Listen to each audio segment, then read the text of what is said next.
that is, because it's kind of strange. I don't know too many other people that do this. When I work on stone lithographs, early on, they showed me a roll of this stuff. It's a transparent vellum. And they said, use this because when you drew a stone lithograph, you draw on the stone, but when it prints in reverse. Right. So when you do your drawings and you're sketching, you can flip it over and you can see if it looks correct or not, especially with faces. Mm-hmm. So I got used to drawing on this stuff, and I liked it. I liked the feeling of drawing on it. So you can see it's completely transparent. Right. Just look the other side? Yeah. Okay. Yeah, we're looking the other side. So you can see the back side. Yeah. And then you put it with a white paper underneath. And of course it looks like on a panel or whatever. But that way you can see both sides. Mm-hmm. I got used to drawing with this stuff over the years, and so I brought it back to the painting studio, and I would do my sketches on this. Okay. And I never ever thought about them having any value, so I have drawers and drawers and drawers of this stuff, of the sketches. And often I would say, if I had a photograph of a tiger and I wanted to make it a lion and it was facing the wrong way, I could make the sketch, flip it around, and so I could see how it looks facing the other direction.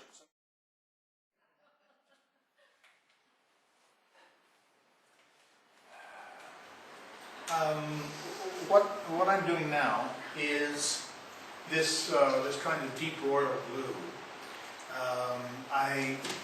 In order to make that color as an idea, as a beginning, first I made all of these pieces this color. Not a black, but it's a kind of a brown black. And so then over the top of this color I've added the blue. And I've colored them all in now except for these few squares, which I'm going to do now. And then I look at it and say, okay, have I overbalanced? Do I have too much blue? Should I change some of it? I had actually, this piece was blue, and I painted it out and brought it back to gold. And I may have to do that with some of the other pieces. And the only way you know is to do it and then look at it. And I must say, when I talk about the composition and this sense of harmony and so on, there is one very special ingredient. And this is not here for me to look at myself. Right. This mirror was born out of all the years of doing the stone lithographs by seeing the image in reverse. It is a wonderful tool for seeing your composition in reverse. So when I'm working on one painting for a long period of time, what happens is you can't see it anymore. You just simply, as hard as you try, you might have 2 or 3 seconds when you come in first thing in the morning, you see it fresh, and then all of the old problems come back, and there you are. So how do you see it fresh? The first thing you do is quickly see it in reverse, and you can say, oh, I need something blue right here, but I don't know, this is all a white space, how do I do that? But you look at it again, and you say, yes, absolutely, I need something blue right there. So then you invent. So this inverse image gives you sort of guidelines to possible errors or variations. That's right. I mean, first of all, you look at it like this, and you can go, oh, her face looks perfectly fine this way, but in reverse, the eyes are not in line. Yeah. So that's one part of it. The other part of it is, in terms of the balance and the harmony of the overall painting, you have to say, okay, this pattern is a flat pattern. This is a 3-dimensional robe or piece of cloth. So how do you integrate a flat pattern design and a 3-dimensional piece of material so that they look so comfortable together, no one would question that they coexist in the same painting. So this is a visual trick, and then you have to say, okay, this is a column of a 2-dimensional column of design with a 3-dimensional sky behind it. How far back do you want that sky to go? I can paint that sky so it's infinite in the back, way, way, way back.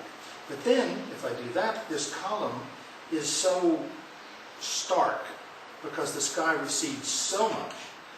What you end up doing is painting a sky that really is not a sky color. Mm. It's a kind of strange, starry kind of sky that is not so far behind this flat pattern design, so it becomes a second flat pattern. So you have this flat pattern with little spots in it, which are stars. You have this flat pattern, and it's all vertical. But within that, you have a three-dimensional reality. You have figures, animals, and so on. So it's a interesting mind game, Okay. how to make it work.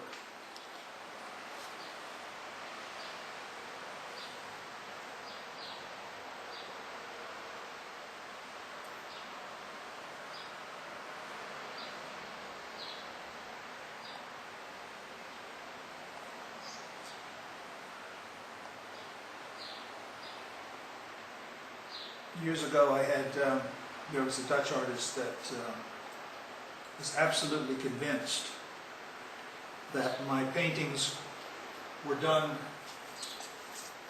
as a trick, that it was not hard work, it was something special that I used. And he was convinced that I had a special medium with which I mixed the paint, and that medium produced this rich quality. And I told him that I actually don't even use a medium. 95% of the time, I take the paint straight out of the tube, I mix it with turpentine, and it's thin layers of color over and over and over again. And it's those thin layers of color that build up, that produce this richness and the feeling of depth, when in reality this is a very, very thin painting, but it looks rich, and it looks deep, because of the layers and layers.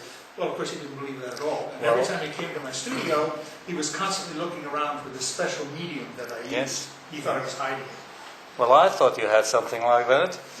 I know it is very hard to get paint so thin from my little experience.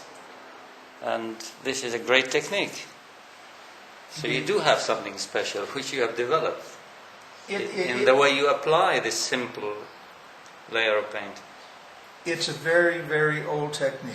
Basically, the idea is exactly what was first created in the early Renaissance when oil painting came down from Germany to Italy. What they did was they did an underpainting in egg tempera, which was a well-established technique. In this case, I do an underpainting of either acrylic or of oil, but very thin in brown tones, and then I start glazing over the top. And this is the original technique that was created in those days, because the idea of what they call alla prima painting of oil, which is you start with a white surface and you mix your paints and you say, okay, I want this to be blue, so it's blue. I want this to be red, so it's red.